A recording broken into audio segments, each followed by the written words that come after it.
दोस्तों हमारे कुछ भाई बहनों की क्वेरी आ रही है कि वे बार-बार गुलाब का पौधा नर्सरी से लेकर के आते हैं और लगाने के बाद उनका पौधा लगता नहीं है या फिर लगता भी है थोड़े दिनों बाद मर जाता है या फिर पौधा लग भी गया है तो उसकी ग्रोथ ही नहीं होती, ज्यों का त्यों पड़ा रहता है। कई लोगों की समस्याएं हैं कि पौधे की ग्रोथ तो हो रही है, पौधा हरा-भरा भी है लेकिन उसमें कलियां ही नहीं बन रही हैं, काफी दिनों से पौधा लगा रखा है। तो दोस्तों ये सारी समस्याएं क्यों आती हैं, आज की वीडियो में मैं बताने वाली हूँ कि गुलाब के नए पौधे को कैसे रिपोर्ट करना है। और अगर पौधे की ग्रोथ नहीं हो रही है, कलियां नहीं बन रही हैं, तो जो ये फर्टिलाइजर आप देख पा रहे हैं इसके इस्तेमाल से आपके पौधे में तुरंत कलियां बनना स्टार्ट हो जाएंगी और अच्छी मात्रा में कलियां बनेंगी, ठीक तरीके से फ्लावरिंग भी होगी। फिर चाहे वह गुलाब का पौधा हो, गुड़हल का पौधा हो या फिर पत्तियों वाला पौधा हो, जैसे कि नीम है, मीठी नीम है, तुलसी का पौधा है जिसमें केवल पत्तियां ही पत्तियां होती हैं, उनके लिए भी बहुत ही फायदेमंद या फर्टिलाइजर है, क्योंकि इस फर्टिलाइजर में मैग्नीशियम और नाइट्रोजन की बहुत ही अच्छी मात्रा पाई जाती है। इसके अलावा इसमें पोटेशियम, फास्फोरस और भी कई सूक्ष्म पोषक तत्व पाए जाते हैं जो हमारे पेड़ पौधों के लिए आवश्यक पोषक तत्व होते हैं। दूसरी खासियत इसकी यह है कि यह गर्म खाद है और सर्दियों में अगर आप अपने पौधों पर गर्म खाद का इस्तेमाल करेंगे तो आपके पौधे जो हैं वो ठंड के मार से बचे रहेंगे। तो दोस्तों वीडियो पर अंत तक बने रहें, बिना स्किप किए पूरा देखें, क्योंकि जब आप स्किप करके देखते हैं या फिर पूरा वीडियो नहीं देखते हैं तब आपको आधी अधूरी जानकारी मिलती है, इससे आपको कोई भी फायदा नहीं मिल पाता है। जानकारी अगर पसंद आए तो ज्यादा से ज्यादा शेयर करें, लाइक करें और चैनल को अभी तक सब्सक्राइब नहीं किया है तो प्लीज चैनल को भी सब्सक्राइब करके बेल आइकन को प्रेस कर दें ताकि सारे अपडेट्स आपको मिलते रहें। नमस्कार दोस्तों, स्वागत है मेरे YouTube channel gardening with Poonam में।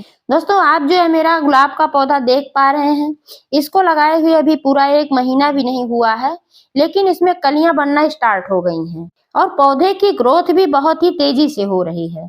जब मैंने इस पौधे को लगाया था तो इसमें सिर्फ यही एक शाखा थी, इसके अलावा कोई शाखा नहीं थी, कोई फुटाव भी नहीं था, हल्का सा भी कहीं नहीं था। लेकिन अभी आप देख पा रहे हैं कि इसमें कितनी सारी शाखाएं निकल आई हैं, क्योंकि जब मैंने पौधा लगाया था तो एक आदर्श पॉटिंग मिक्स का इस्तेमाल किया था। पॉटिंग मिक्स के अलावा अभी 1 सप्ताह पहले मैंने इसमें एक फर्टिलाइजर और डाला था जो कि होममेड था, वो भी बहुत ही काम का है। तो वह फर्टिलाइजर था फिटकरी का पानी। फिटकरी का पानी भी दोस्तों कमाल की चीज है, इससे पौधों की ग्रोथ भी बहुत अच्छी होती है और पौधों में फ्लावरिंग भी बहुत अच्छी होती है। जब मैंने फिटकरी का इस्तेमाल किया था तब भी मैंने इसका वीडियो शेयर किया था, तो अगर आप पुराने व्यूअर्स हैं और आपने मेरा वीडियो देखा है तो आपने देखा होगा उस समय क्या कंडीशन थी इस पौधे की और 1 ही सप्ताह में इसकी क्या कंडीशन हो गई है। तो जो इसमें ये ब्रांचेस थी उस समय ये भी बहुत छोटी-छोटी आई हुई थी, एकदम रेड कलर की इसकी पत्तियां दिख रही थी, लेकिन अभी आप देख पा रहे हैं कि ये शाखाएं भी काफी बड़ी हो गई हैं। तब इसमें कलियां भी नहीं बन रही थी, लेकिन जब मैंने फिटकरी का इस्तेमाल किया तो उसके बाद 3-4 दिनों बाद से ही मैंने देखा कि अभी 2-3 दिन पहले मैंने देखा है कि इसमें कली भी बनना स्टार्ट हो गई। अगर आपने वह वीडियो नहीं देखा है तो मेरे चैनल पर जाकर के देख सकते हैं कि उस समय मेरे पौधे की क्या कंडीशन थी, क्योंकि दोस्तों मैं जो भी फर्टिलाइजर्स वगैरह बताती हूँ उसको अपने पौधों पर प्रयोग करके उसका रिजल्ट देख कर ही बताती हूँ। अब सबसे पहले मैं बात कर लेती हूँ दोस्तों कि गुलाब के नए पौधे को कैसे रिपोर्ट करना है, क्या गलतियां होती हैं जो पौधा मर जाता है। दोस्तों गुलाब के पौधे को रिपोर्ट करने के लिए सबसे पहले तो आपको एक अच्छी आदर्श पॉटिंग मिक्स का चुनाव करना होगा। इसके लिए आप जल निकासी वाली भुरभुरी दोमट मिट्टी का इस्तेमाल करें, क्योंकि जब भुरभुरी मिट्टी होती है तो जड़ों तक ऑक्सीजन वगैरह ठीक तरीके से पहुंचता है और जब आप वाटरिंग करते हैं तब भी जड़ों तक जाता है, तो इसलिए मिट्टी की बहुत अहम भूमिका होती है। जल निकासी वाली होने के साथ साथ मिट्टी में पोषक तत्व भी मौजूद होने चाहिए, क्योंकि जब मिट्टी में पोषक तत्व नहीं होंगे तो फिर आपका पौधा ग्रोथ नहीं कर पाएगा। तो गुलाब के पौधे के लिए अगर आप पॉटिंग मिक्स खरीद करके लेकर आते हैं तो कोई बात नहीं, वहां से अच्छी लेकर के आए, लेकिन अगर घर पर बनाते हैं तो इसके लिए आपको लेना है 50% गार्डन सॉइल और उसमें मिलाना है 20% मोटी वाली रेत, क्योंकि जो मोटी वाली रेत होती है उसके मोटे कण जो होते हैं उससे मिट्टी का घनत्व कम हो जाता है, इससे मिट्टी हमारी भुरभुरी हो जाती है। नया पौधा लगा रहे हैं तो इस बात का विशेष ध्यान रखें कि जो भी पॉटिंग मिक्स आप बनाएं वो जर्म फ्री होना चाहिए। जैसे अगर आपने इसमें मोटी वाली रेत मिलाया है तो उसको भी 2-3 बार ठीक तरीके से वॉश कर लें, क्योंकि अगर वॉश नहीं करते हैं तो उसमें जर्म्स हो सकते हैं और जब उसमें जर्म्स होंगे तो फिर आपके पौधे को नुकसान पहुंचाएंगे, आपका पौधा ग्रोथ नहीं कर पाएगा या फिर लग नहीं पाएगा। मिट्टी में पोषक तत्व जोड़ने के लिए आप 30% मिला दें गोबर की सड़ी हुई खाद। इसके अलावा एक छोटा सा चम्मच फ्रेश चाय की पत्ती। ऐसे ही पॉटिंग मिक्स मैंने बनाया हुआ था और इसी में मैंने यह गुलाब का पौधा लगाया था और रिजल्ट आप देख पा रहे हैं। ये तो हो गई पॉटिंग मिक्स की बात। अब आप जान लें कि जब आप गुलाब का नया पौधा लगाते हैं तो उसमें पानी कैसे देना है। दोस्तों, पानी इतना ही डालना है कि मिट्टी में नमी हमेशा बनी होनी चाहिए, मिट्टी बिल्कुल ड्राई नहीं होनी चाहिए, क्योंकि अगर ड्राई हो जाएगी तो आपका नया पौधा सर्वाइव नहीं कर पाएगा। जो पुराना पौधा होता है तो अगर मिट्टी में नमी नहीं होती है तब भी वो मरता नहीं है, थोड़ा सा मुरझा जाता है लेकिन मरता नहीं है। लेकिन अगर आपका नया पौधा है और जड़ नहीं पकड़ पाया है तो उसमें अगर ड्राइनेस ज्यादा होगा, मिट्टी ज्यादा सूखी होगी तो आपका पौधा मर जाएगा, यही कारण होता है। और अगर ज्यादा वाटरिंग हो जाती है तब भी पौधा मर जाता है। तो इसलिए पानी का विशेष ध्यान रखें, नमी हमेशा बना करके रखें, लेकिन मिट्टी बिल्कुल ड्राई ना हो लेकिन मिट्टी दलदली भी ना हो। धूप की बात करें तो डायरेक्ट सनलाइट में रख सकते हैं अभी, क्योंकि गर्मी का सीजन नहीं है, गर्मियों में तो बहुत कड़ी धूप होती है, लेकिन अभी तो धूप नर्म हो रही है तो डायरेक्ट आप इसको सनलाइट में रखें। जितना आप धूप में रखेंगे उतना ही ठीक तरीके से आपका पौधा चलेगा, ग्रो करेगा और बढ़िया उसमें फ्लावरिंग होगी। मेरा गुलाब का पौधा जो इतना बढ़िया ग्रोथ कर रहा है, इसमें कलियां बनना भी स्टार्ट हो गई हैं दोस्तों। तो इसको मैंने जहां पर रखा हुआ है यहाँ पर परफेक्ट धूप आती है, कम से कम 4-5 घंटे की धूप यहाँ पर आती है, सुबह से ही आती है और लगभग 1:30-2 बजे तक यहाँ धूप रहती है। क्योंकि दोस्तों, प्रकाश संश्लेषण के बिना पौधों का जिंदा रहना या ग्रोथ करना या फ्रूटिंग फ्लावरिंग करना असंभव है।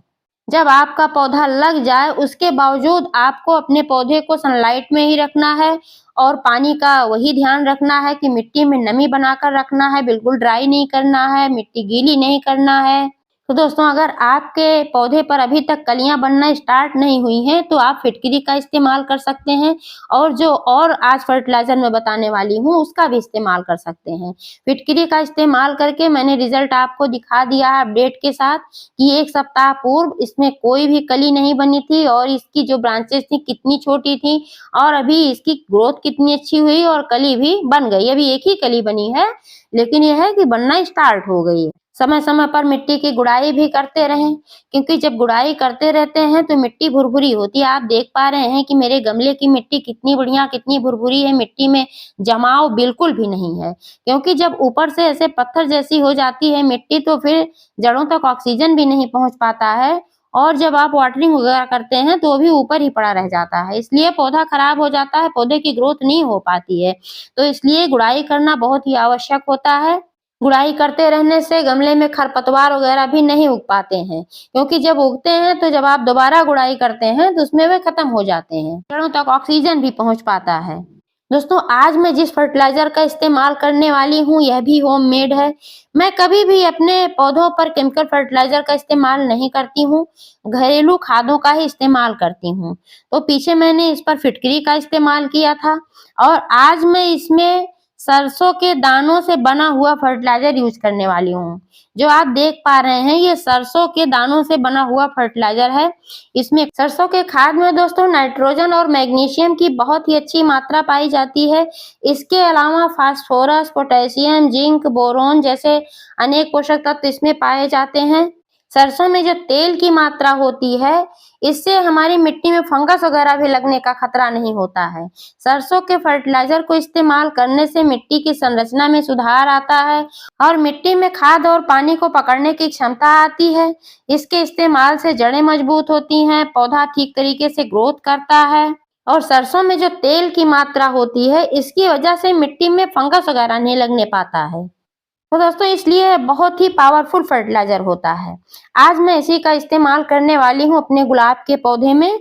आप चाहें तो सरसों की खली का भी इस्तेमाल कर सकते हैं, वो भी बहुत ही फायदेमंद है। लेकिन मैंने सरसों के दानों का बनाया हुआ है फर्टिलाइजर। इसको बनाने के लिए मैंने क्या किया है कि सरसों के दानों को लेकर के मिक्सर जार में डालकर मैंने पीस लिया है, पाउडर बना लिया है। क्योंकि जब आप खड़ा इस्तेमाल करते हैं तो विघटित नहीं होता है और उसमें पौधा निकलने लगता है, इसलिए इसको पीसना आवश्यक होता है। पाउडर फॉर्म में ही इस्तेमाल करना चाहिए। आप इसको 2 तरीके से इस्तेमाल कर सकते हैं। या तो आप 1 लीटर पानी ले लें और उसमें अपने गमले के साइज के अनुसार ही इसकी मात्रा लें। जैसे आपका 12 इंच का गमला है तो 2-3 बड़ा चम्मच आप इसका इस्तेमाल कर सकते हैं। तो 1 लीटर पानी में आप इसको डाल दें और घोल कर इसको छोड़ दें 1 दिन के लिए। छोड़ने के बाद फिर आप मिट्टी को लूज करें। 1 दिन पहले गुड़ाई करके मिट्टी को लूज कर लें। मिट्टी जब ड्राई हो जाए तब आप इसको मिट्टी में डाल दें। लेकिन दोस्तों आज मैं इसका डायरेक्ट इस्तेमाल करने वाली हूँ, तो आप भी डायरेक्ट इस्तेमाल कर सकते हैं। इसके लिए भी 1 दिन पहले मिट्टी की गुड़ाई करके छोड़ना होता है। इससे क्या फायदा होता है कि जड़ों तक ऑक्सीजन पहुंच जाता है, सूर्य की किरणें पहुंच जाती हैं। इससे अगर इसमें इंसेक्ट वगैरह होता है तो भी नष्ट हो जाता है और मिट्टी पूरी तरीके से ड्राई हो जाती है। क्योंकि जब भी कोई फर्टिलाइजर डाला जाता है तो मिट्टी का ड्राई होना बहुत ही आवश्यक होता है। जब आप लिक्विड फर्टिलाइजर इस्तेमाल करते हैं तब मिट्टी ड्राई होती है, तो जो फर्टिलाइजर आप डालते हैं तो पौधे में ठीक तरीके से ऑब्जॉर्ब हो जाता है। पहले से नमी होती है तो फिर पौधे में ऑब्जॉर्ब नहीं हो पाता है। और अगर आप सूखी खाद का इस्तेमाल करते हैं तब भी मिट्टी का ड्राई होना आवश्यक है। आप देख पा रहे हैं कि मैंने कल ही इसकी गुड़ाई कर दिया था और मिट्टी बिल्कुल ड्राई हो गई है और भुरभुरी भी बहुत है मिट्टी। तो सबसे पहले मैं क्या करूंगी कि इसमें जो मिट्टी है इसमें से 2 इंच मिट्टी मैं ऊपर से निकाल लेती हूँ। मिट्टी दोस्तों इसलिए निकाल ले रही हूँ क्योंकि जब मैं मिट्टी निकाल कर इसमें फर्टिलाइजर डालूंगी तो फिर से इसी मिट्टी को ऊपर से मैं डाल दूंगी, तो फर्टिलाइजर जो है नीचे हो जाएगा, जड़ों में आसानी से पहुंच पाएगा और जब मिट्टी के नीचे दबा होगा तो वहां जाकर डिकम्पोज्ड भी होता रहेगा। लेकिन अगर मैं ऐसे ऊपर से ही इसको डाल देती हूँ तो फिर कोई विशेष फायदा नहीं मिलने वाला है। वाटरिंग करने के बाद थोड़ा थोड़ा फर्टिलाइजर जब नीचे तक जाएगा तो वही उतना ही फायदा मिलेगा। इसलिए आप भी थोड़ी सी मिट्टी इसी तरीके से ऐसे निकाल लें और फिर इस फर्टिलाइजर को इस तरीके से जैसे मैं डाल रही हूँ ऐसे ही इस फर्टिलाइजर को डाल दें अपने गमले के हिसाब से। जितना बड़ा गमला है उतना ही डालें, कम ज्यादा ना डालें, क्योंकि कम डालने पर भी फायदा नहीं होता है, ज्यादा डालने पर भी नुकसान हो जाता है। अब मैंने इसको डाल दिया है। इसको डालने के बाद मैं इसमें 1 चम्मच हल्दी पाउडर का इस्तेमाल करूंगी, क्योंकि जो हल्दी पाउडर होता है इसमें भी बहुत ही अच्छी मात्रा में पोटेशियम वगैरह पाया जाता है और भी कई पोषक तत्व पाए जाते हैं। और सबसे अच्छी बात तो यह है कि हल्दी जो होती है एंटीवायरल, एंटी फंगल, एंटीबैक्टीरियल गुण पाया जाता है। इसके अलावा इसमें एंटीऑक्सीडेंट गुण पाया जाता है जो कि मरते हुए पौधे को फिर से जिंदा रखने की ताकत रखती है। तो इसलिए हल्दी का इस्तेमाल बहुत ही अच्छा होता है। जब मैं मिट्टी में इसको ऐसी इस तरीके से मिला दूंगी तो मिट्टी में कोई भी संक्रमण नहीं हो पाएगा, फंगस वगैरह नहीं लगने पाएगा। तो आप देख पा रहे हैं इस तरीके से मैंने हल्दी भी इसमें डाल दिया है। अब इसको ठीक तरीके से इसमें मिला देना है। ऐसे ही मिलाने के बाद जो मिट्टी मैंने निकाला था ये मिट्टी फिर वापस से मैं इसमें फिल कर दे रही हूँ और इसको फिल करने के बाद जो है इसमें थोड़ा सा वाटरिंग करने की जरूरत होगी, क्योंकि मिट्टी पूरी ड्राई है और वाटरिंग किया जाएगा तो फिर अच्छा रहेगा। इसमें जब भी कोई खाद डाली जाती है तो मिट्टी ड्राई होती है, उसके बाद वाटरिंग जरूर करना चाहिए।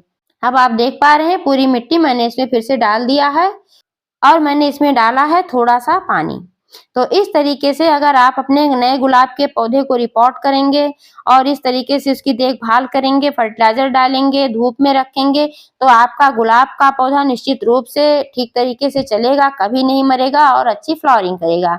जानकारी कैसी लगी कमेंट करके अवश्य बताइएगा। पूरा वीडियो देखने के लिए बहुत बहुत धन्यवाद।